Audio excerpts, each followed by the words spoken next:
Welcome to the Jack Westin MCAT podcast with your host, Phil Hawkins. And Azaii Muñiz. Welcome, you guys. We have a really interesting episode today. So we're going to turn the clock and we're going to take a look into the past. So before to preface things, we're going to be thinking about how Erikson thought that we developed. So psychosocial development. But first, we kind of want to talk a little bit about who Erikson was, because he's a really interesting history. We were just kind of talking about this beforehand. We're like, okay, we have to talk about this. It's really cool. Note that his life will not be tested on the MCAT. His theory will. So we will let you know when we make that transition from, oh, this dude's just really interesting to, okay, put on your MCAT hat. This is testable. Yeah. So Erikson's really interesting. Erikson, I don't know how far back we want to go, but he came from this prominent Jewish family in Denmark. He was conceived out of wedlock. So his mother fled to Germany, of all places. Yeah. We were talking about the madness of that in the early 1900s. And his mother became a nurse. His stepfather, oh goodness, I forgot what his stepfather did. Okay. Pediatrician. Yes, pediatrician. There we go. So his stepfather was a pediatrician.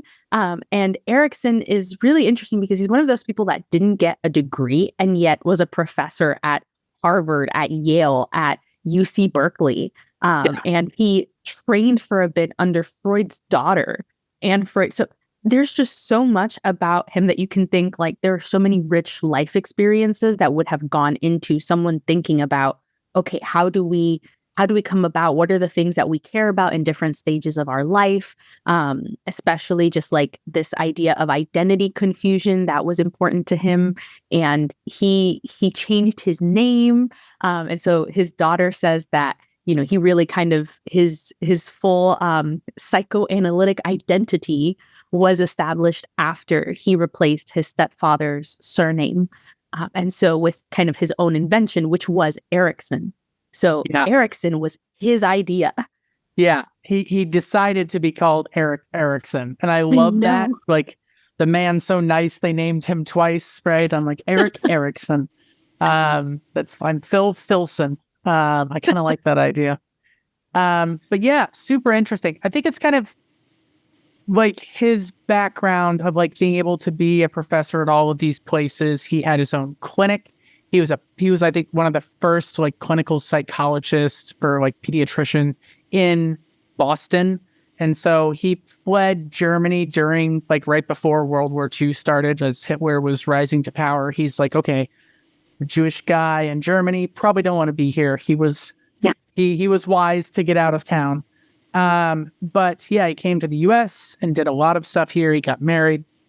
But I think it's kind of interesting because I feel like, you know, the fact that he worked with like these prominent psychoanalysts, I feel like it would like Freud would have some very strong feelings of like, okay, you didn't know your father growing up because you were born out of wedlock. And that's why you have all these issues. And like, I can hear Freud's voice talking to Erikson about his issues, but Erikson was all about, who am I?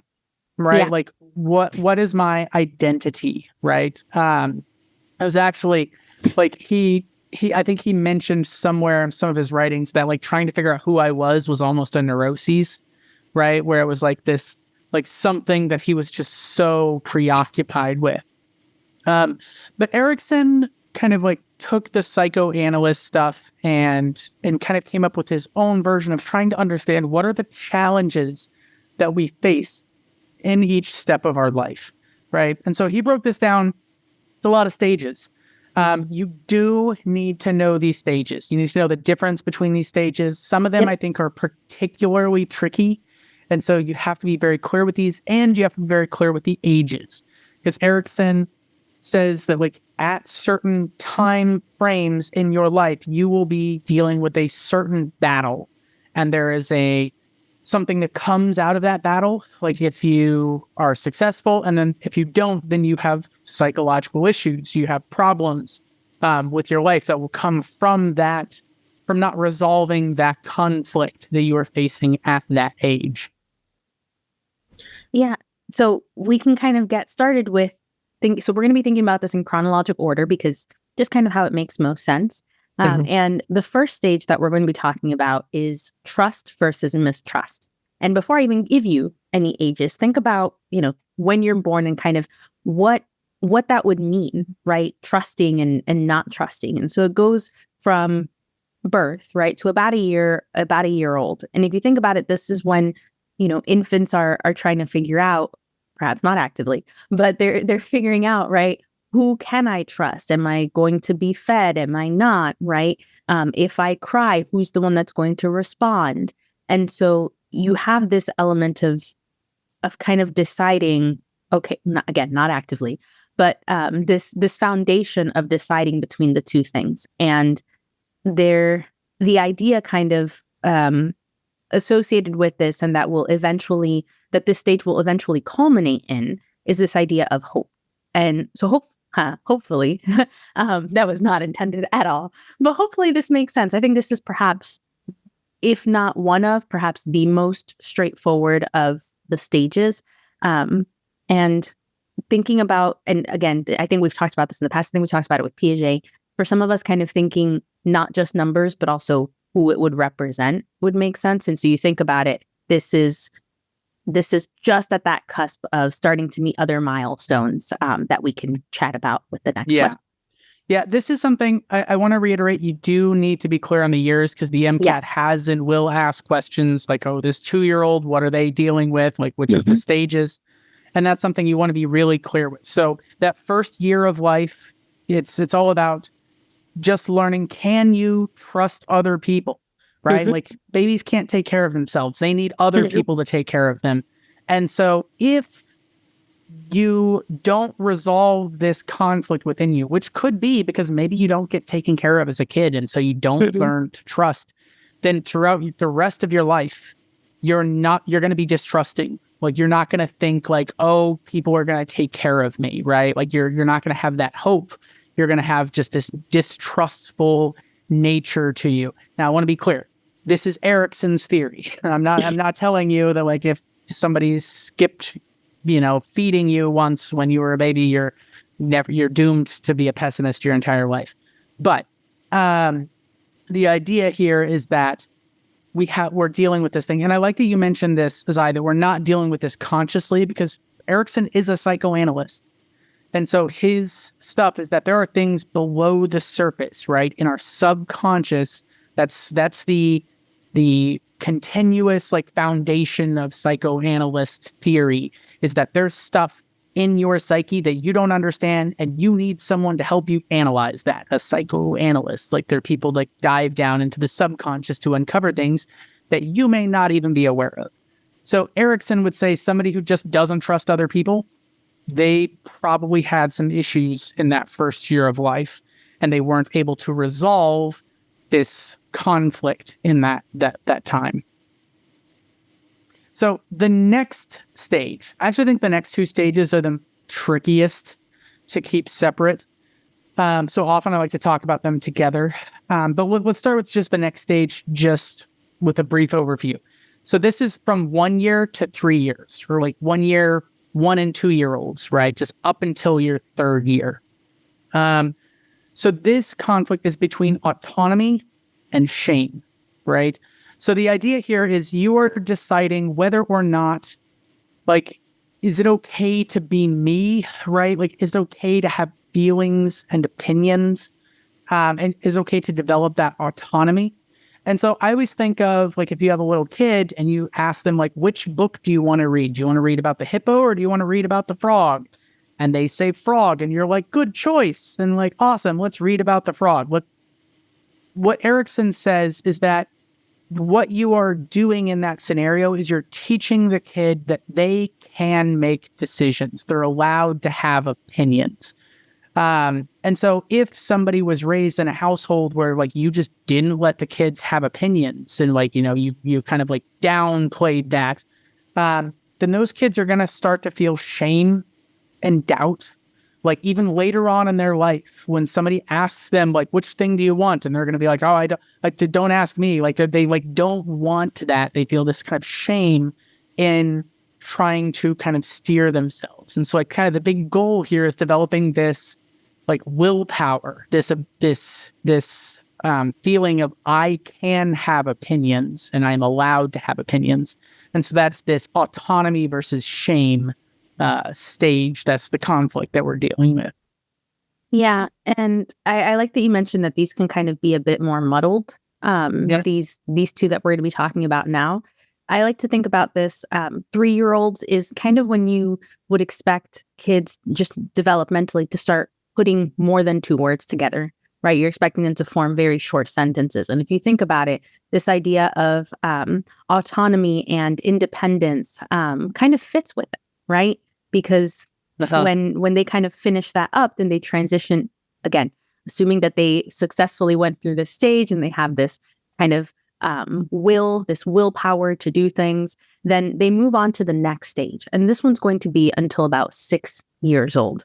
And so I like to think about this as maybe like kindergarten-ish. Like before school up until, Yeah, exactly. And so this is going to be the idea of initiative versus guilt.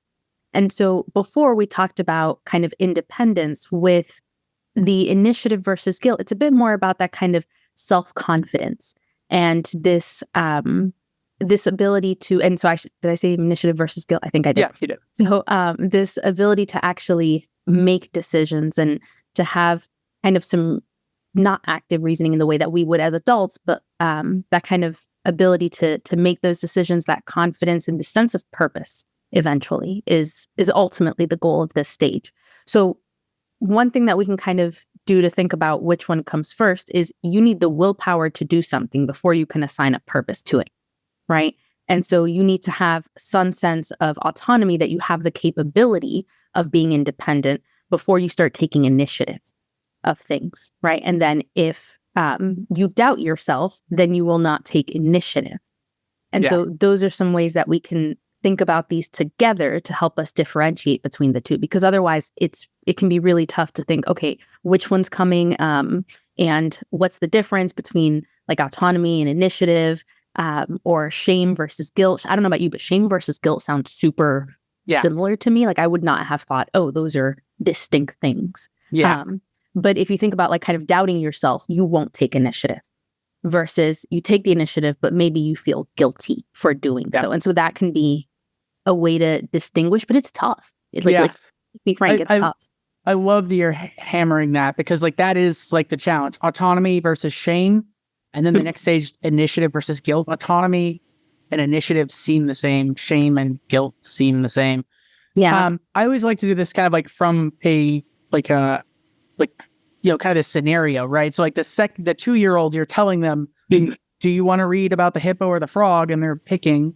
What happens when they're 4 or 5? You say, do you want to read about the hippo or the frog? And they say, I want to read the other book about the lion, or I want to go to the park. And you're like, okay, let's go to the park, right? What you're doing there is you're teaching this kid not just that they can make, like that they're allowed to have opinions, but they're allowed to take charge of their life, right? They are allowed to like take initiative for this. And so there's a difference there between like you're allowed to pick between these two things versus you're allowed to pick between anything and like start to push towards these different things. So once again, Erikson, like if you weren't taken care of, in Erikson's view, if you weren't kind of taken care of and you weren't kind of allowed to do this, weren't allowed to engage in this, then what's going to happen is later on in your life, you're going to feel like you shouldn't be the one in charge of your life. Like you're not the one kind of going through there.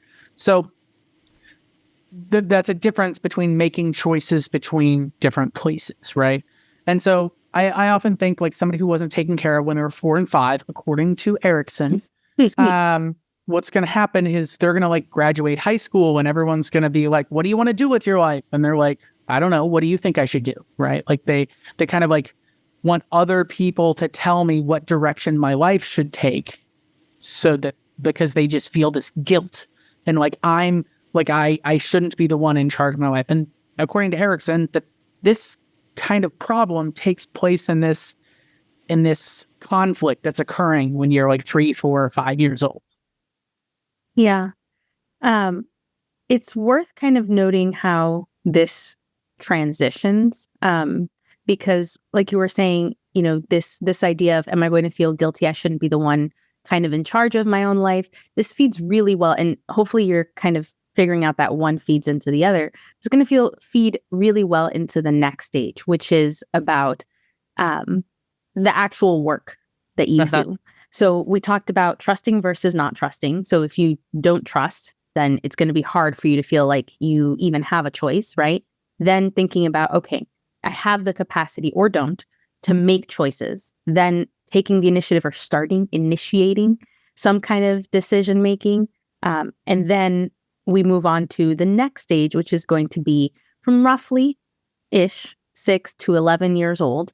And this is going to be the industry versus inferiority stage. And so now you're thinking about almost like the quality of what's happening, right? And if other people are going to be I should be careful with that. So thinking about just like what you're actually doing. So if you think of the word industry, a lot of times we think of like big conglomerate corporations and things like that.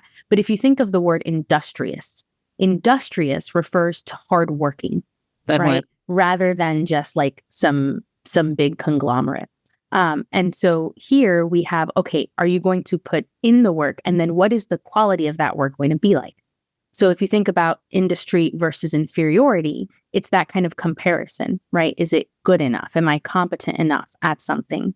And so if you're lacking that, you're not going to be as confident in what you can produce, right? And your kind of sense of accomplishment.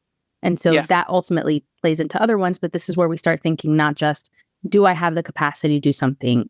Can I start something on my own? But am I going to work towards it? And what will be kind of the quality and that sense of accomplishment that I can associate with it? Yeah. I like that you're tying this to like earlier things. Because like the previous stage initiative is like, you can take charge in your life.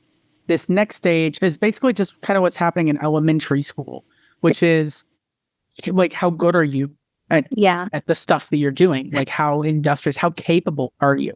And I often think like in these ages is when you start to give kids chores, you start to tell them like, help me with the dishes or do something, or you assign them homework, right? Because they've got homework all of a sudden now when they're second, third, fourth graders. But like if you ask a 7-year-old to sweep around the house, right? And they do a bad job, right? Like you're not going to like, of course they're going to do a bad job. They're 7. Right? Like they're not going to be great at cleaning overall. But when they do that, you say like, good job, like, awesome. Thank you so much. And then when they like go to bed, you're like, okay, now I'm going to sweep actually well. But you don't tell them like, wow, you suck. Like you are terrible at this. Right? Like if you do that, right? Going back to Erikson, if you go to these elementary kids and you tell them like, oh, do your homework, man, you suck at math. Right? Like you suck at this, you suck at you're not very good at cleaning. You're not very good at chores. You're not very good at homework, right? What happens is the kid's going to start to develop this inferiority feeling like I'm not as good as other people. I am not as capable as other people. And so according to Erikson, this is the stage where you start to develop that like confidence and competence that I can do a good job at things. And this is why it's important to kind of like give that positive reinforcement. I don't want to get into behaviorism, but like give that sort of like reinforcement, like, yeah, you can do things. And that's for Erikson, that's way more important here. I think Erikson, I don't think Erikson has ever come out and stated his view on participation trophies. But according to what he thinks about the 6 to 11 years old in these areas, kind of makes sense to give them these participation trophies to like say, you can do a good job. Yeah, you didn't win, but you did a good job. And that's important to like instill in children that they can feel that way. Obviously, if you don't do that, that's going to cause problems later in life where people start to feel like, oh, I can't do a good job at this. I can't, like, I'm not as smart as other people. I'm not as hardworking, right? Like I can't do this. I can't do that. And that's going to lead to some issues. Yeah, as you were talking and you were giving the example about the 7-year-old sweeping, I saw this video a couple of days ago, and it's this adorable little kid and on a little step stool, and who I presume is his mom behind the camera, don't actually know, says, "What are you doing?" And the kid is washing dishes. And the kid's like, "I'm washing dishes." And his mom's like, "Do you see the mess you're making?" And there was just like water all over the floor. I don't know if you've seen this before. The kid's like, "Well, you have shoes." And I was like, no, this is wild, but I love it. And I'm thinking about this kid, and they probably fell in, somewhere probably between initiative versus guilt and industry versus inferiority. I'm like, it's like sweeping, right? They're doing the dishes. And to them, they're like, "Yeah, I'm doing the dishes. You can do something else." Yeah. And that child's going to grow up to probably, again, according to Erikson anyway, probably have like such a strong sense of like, I can do things, let me do it. And I'm sure it's stressful as a parent. I am not a parent, but I imagine that it can be stressful to have to go and do, the cleaning again. But that also has to be something so nice to see. That a child's like, "Yeah, I'm going to try something. I'm going to try something new and see if I'm good at it or not. And I'm going to try and be good at it, Yeah. That's always walking a fine line between good job, but next time, let's not make this worse, right? Like, but like still instilling them, they can do a good job and making them believe that they can do a good job because they can. But it just, sometimes stuff doesn't happen easy the first time. And so I think Erikson, kind of like this stage is a little bit tricky. I think that this stage, this industry, a lot of times people get it confused with a later stage where they think about like people working, right? And like for like a career, because you think like industrious sort of thing. But according to Erikson, the industry phase is this like essentially elementary school phase. So the next after this you start to go into adolescence. Right. And so this is like 11 years old to like essentially 20, right? 11 to 19-ish, according to Erikson. And under this stage, Erikson says our main goal is to figure out, who are you? Right? Like what are the things that make you who you are? This is identity versus role confusion. Now, this should make sense. Right? Like if you look at like what's going on with people as they kind of go through like younger age, I don't want to say everyone, but definitely me, right? Like if my parents expressed viewpoints on anything and I was in elementary school, like I thought whatever they thought, right? Like they're the ones who know everything. And so they must be right on everything. All of a sudden you start to get into like middle school and high school and you're like, no, I disagree with everything my parents say, whether or not they're right doesn't matter. I disagree. And I'm trying to figure out who I am. And so this is when people start to develop their own like taste in music. I think is always like a perfect example of this, right? My family is I grew up in the country. Everyone like does farming and I like rebelled hardcore. I'm like, I am doing no farming. I love participating. I love being in groups. I love doing things. I'm joining literally every single club in my high school except for FFA, because I'm not doing the farming thing, but I'm doing theater and I'm doing science Olympiad and I'm doing sports and I'm doing all of these things. I'm in the Future Business Leaders of America. I'm even in home ec, like the club for that, but I'm not doing FFA because that's farming and I am not a farmer. And like people go through this and like, I went through like a heavy metal rock phase and I'm like, I don't really like that music now, but I think I just wanted like the opposite of whatever my parents liked. And so according to Erikson, this is the stage when you're trying to figure out who are you as a person. And you kind of like are working on developing tastes and things like, I like this, I don't like this. And if you are not allowed to do this, according to Erikson, you're going to start to have some issues later in life. Like you don't really know who you are. And so that's something that becomes a little bit tricky. I do want to point out something. We have some of these are easy to get mixed up, but I think it's really interesting that after trust versus mistrust and autonomy versus shame, the next three all start with I. So it's initiative versus guilt, industry versus inferiority, and identity versus role confusion. And so the three I's are all three together. And so that helps you. There's about to be another I. Yeah. And the next one is an I as well. But before we get into that, I have a very similar story, although mine is not about farming. But I think you know this. So I grew up speaking both English and Spanish. Spanish primarily in the home, English at school. But my mom did. She was like, okay, we're gonna teach you both at the same time. So she would tell me one word, like when I was just very little, like the word in English, the word in Spanish, and kind of back and forth, to the best of her understanding. And it probably was. So if this would be 11 years old. This, I think, still middle school. And that was around the time where you want to fit in with like the kids at school, and you're trying to think about, okay, like what's going on. And like you said, different from like everyone else around you and different from your parents and stuff. And so I am not proud to say it, but I'm amused to say that I went through a phase where I refused to speak Spanish. I convinced myself that I was like, nope, I am. And my dad, his control of English was a lot less at the time. And so he would say that he didn't speak English. So I think it was like a week. I don't know. It was for some mildly extended period of time where we just would not communicate. We communicated through my mother because I was so adamant that I did not speak. Obviously, I spoke Spanish, right? Like that's what we spoke at home. That's what I speak with my family and my extended family. But I just went through this phase where I was like, no. And so it's kind of wild to look back on that because now I love languages, right? I started picking up and picked up Portuguese. And like, I'm really proud of my Puerto Rican heritage, 110%. So you look back and it's just like, man, that rebellion was just kind of wild. And it takes such different forms for people, but that angsty adolescent phase will hopefully help us remember, like, just think about the most angsty teenage thing that you did when you're thinking about the identity versus role confusion phase, and you will be set because then you have the timeline, right? And you can always work backwards.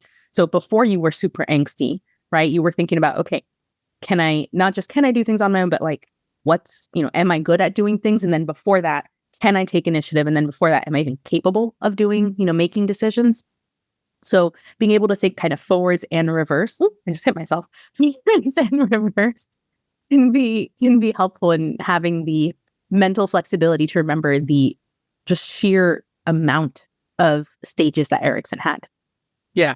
So this is something of like, you've kind of landed on this thing of like super proud of your heritage. But according to Erikson, he'd be like, well, that's because you were allowed to have this like phase where like I am in charge of who I am and I get to be in charge of that. And I don't have to be this, but it's what do I want to be?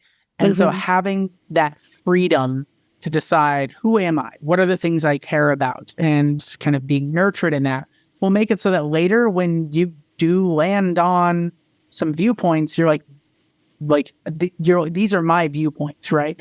Versus if you are not allowed to do that, like growing through like your teenage years, then you're like, when you have viewpoints, you're gonna be like, is this what I actually want? Or like, am I like allowed? And like you have this confusion over who am I overall. And I want to kind of like keep reiterating this because this is what Erikson and the psychoanalysts are all about. There's these things that are going on subconscious that will affect you later on in life.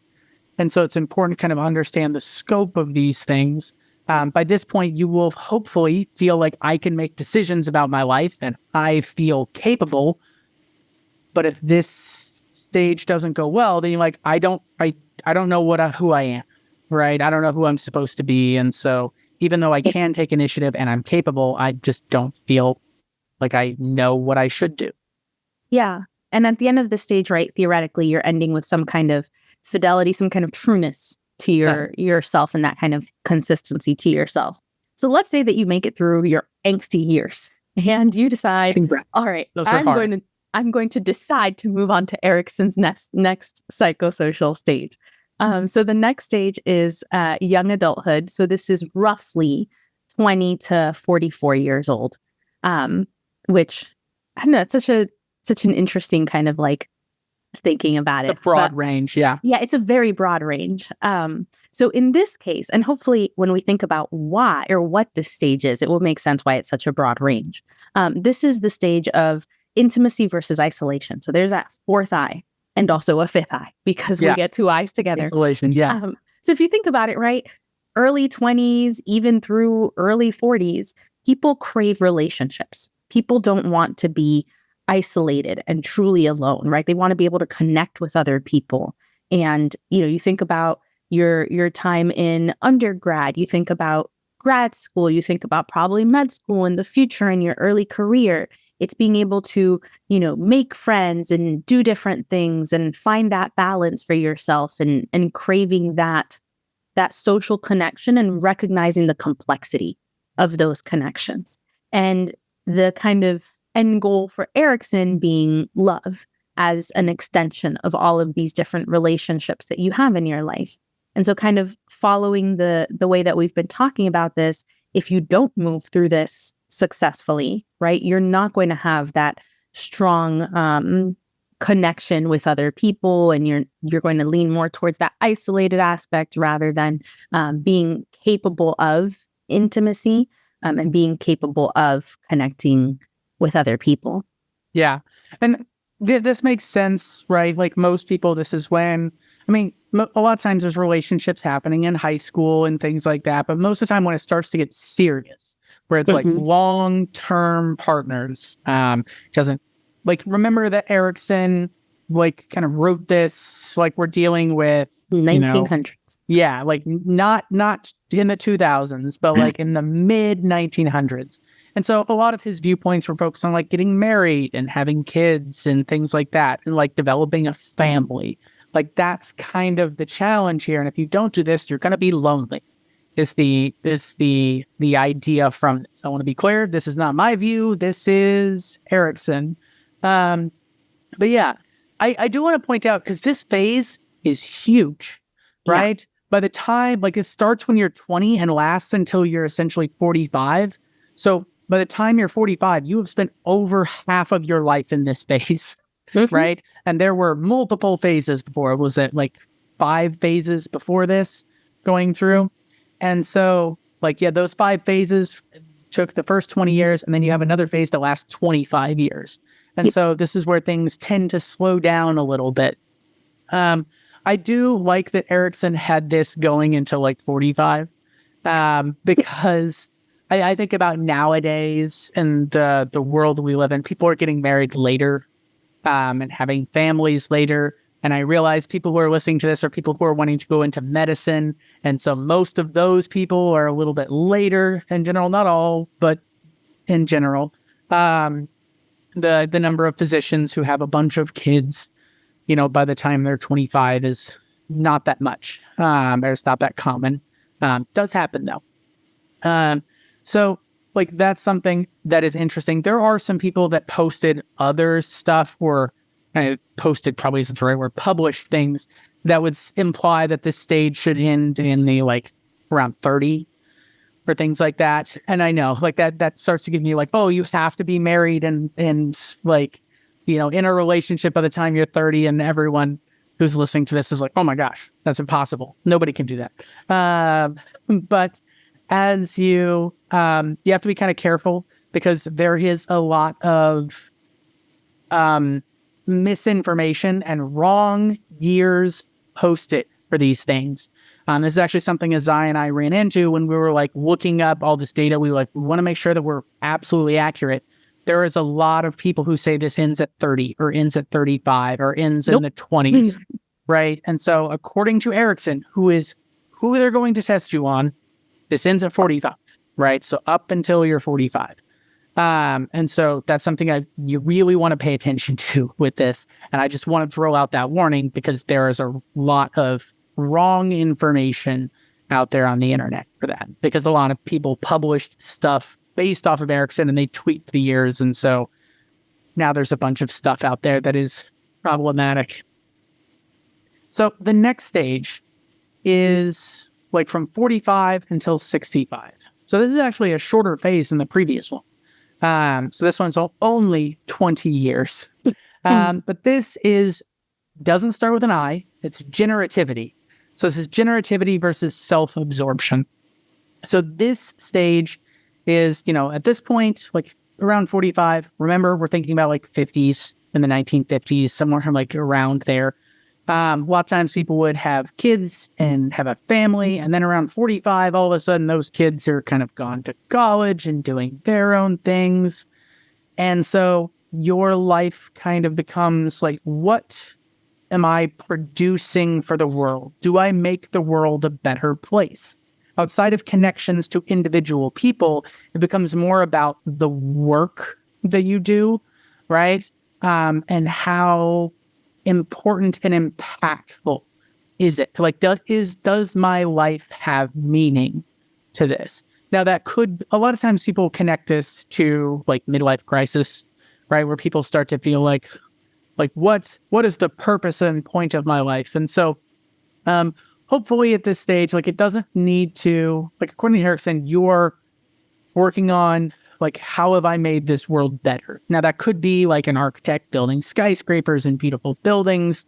It could be people working in nonprofit stuff. It could be a teacher who's like, I feel like I'm making the world better by like helping people kind of reach these different viewpoints, and like learn more about themselves so that they can make the world better. But the idea here is that you're just doing something along those lines. Now, if you can't do that, right, then you're going to have problems and you're going to turn internalized. Like, so you're going to become more selfish, and it's more about like what's good for me rather than what can I do for the world, because you feel like you're not making a positive impact in the world. I don't want to imply anything about any job, but according to Erikson, if you are like going to work and like flipping burgers, for example, at the age of 55, you might feel, or some people might feel like, I don't really feel like the world is better because of the work that I'm doing. Now, according to Erikson, like, you can have like really meaningful impacts on the world outside of just your work, right? Like, when I say work, I don't mean career only, right? But like volunteering or working with others and just making a positive impact, even if it's just like beautification of your neighborhood. Like, you feel like the place you exist is better because you're in it, right? This is the challenge that is going on with this stage, which generally lasts from like 45 to 65, basically retirement age, according to Erikson. You're retiring at 45, Phil? 45 to 65. Okay. Retirement age is on the other. Gotcha. Okay. I mean, I'll admit, I'd like to be done at 45, but I was like, I thought you were referring to the whole no, stages, as I was just like, wait a second, hold on. You know, somewhere in those retirement years, in the like mid 40s. Yeah. And so again, just really, really hammer this home. These do not represent our views. These represent Erikson's views. I'm a very big proponent that, and a very strong believer that every job has its place and adds its value to our society. And that being a doctor is not the only way to do that, and is not the only way to impact people, which I suspect many of you going into medicine know this. And if not, I hope you learned this very soon, that doctors are not the end all be all. But kind of moving on to the next stage. So you've really just focused the last, well, not actively focused, but again, this is all, kind of in our being processed in our subconscious. Up until 65, you've been thinking, okay, how do I care for the people around me, right? How do I produce something in that capacity? And at 65, Erikson says, okay, old age, now we're looking back. Now we're being retrospective. And this is another I. And it's integrity versus despair. So integrity, right, is this person, do they have a strong sense of integrity? Do they feel like what they have accomplished in the course of their life is what they wanted to, or are they going to end up in despair of how they have spent the last 65 plus years of their life? And the idea being that, you will have some kind of sense of accomplishment and integrity that even as you age will be able to stand the test of time. And so there's this element of, generally speaking, like wisdom that comes with old age, which should kind of be familiar to a lot of us, because that's often associations that are made in many different cultures, that, you respect your elders have wisdom that the younger people don't have. and they have accomplished things that, we have not yet accomplished. They have reached milestones that we have not reached, etc. So I think this one, even though it makes conceptually, I would say the first and the last one make the most sense, the term integrity is maybe not one that we automatically associate with this, with just like older age. But I think the despair is really where, if you can remember that those two are tied together, the despair is the one that's going to help you best remember what this stage represents. Yeah. This last stage always felt a little weird to me because, like, according to Erikson, this is mostly just like look back on your life and say, was this a good life? Mm-hmm. And like that's what you have to do when you're 65. Like there's no other things going on at that stage. No, there are. Yeah. And so that seems like a little bit like not as developed as the earlier ones. But remember, he did a lot of stuff with children. Yeah. And so a lot of his work, I feel like, is a lot more kind of focused on the children. So note that there's like half of the stages occur in the first 10 years of your life. And then the other half are like the last 70-ish years, 70 plus years. And so that's something that's kind of interesting. Now there's two things I want to mention at this point. One is that Erikson and his wife did some more work later in life. And so Erikson, so there's a 9th stage that was published. It was actually a little bit right after Erikson died, Erikson. His wife, Joan Erikson, published some stuff after that. And that was expanding upon what happens when you get older. A lot of books and a lot of places just don't seem to pay any attention to that. There's some kind of weird twist of irony in that Erikson kind of ignored older people. And then he became older and he wanted to adjust it and everyone just kind of ignored it. Which is there's a twist of irony in there. I don't think the MCAT's likely to test you about that 9th stage, but that stage is mostly about revisiting the earlier stages. Like as you get like up into your 80s and 90s. So it starts around 85, according to what Joan Erikson published, where you're re-dealing with a lot of the issues that came before, like loneliness, is like significant others pass away and friends pass away. And can you trust that you're going to be taken care of, right? Can you steer your life anymore, right? Like, are you able to make decisions? And according to like the Eriksons, the husband and wife, like those later stages, you're just really revisiting a lot of the stuff that happened before. I think Erikson died when he was 91. And so they both lived very long, full lives. And so there is that 9th stage. I don't think you're going to get tested on it, but just in case, we'll mention it. The other thing is, when you're studying this, pay attention to the stuff that you think is confusing or stuff that is like easy to get mixed up. I think that if nobody ever studied this stuff, and the MCAT asked a question on like, what age are people confused about their role and their identity? Like everyone's probably going to say teenager for that. And so because of that, I don't think they're going to ask that question because they want to ask questions to see who knows stuff, right? Not who just like generally knows that teenagers have to deal with stuff, with identity. And so some of those things are easy to get mixed up. I think the autonomy versus shame and the initiative versus guilt, we've already hammered that a lot, but that's something that is very easy to get twisted around. So I think those two are honestly probably the most likely to get questions on. The other one is the industry versus inferiority, which is in those elementary years, and then the generativity that occurs in that like middle age post 45, where you're trying to like have a positive impact. And that's just because industry makes people think about working. But remember, in that stage, we're really just worried about, like, can I do the dishes well?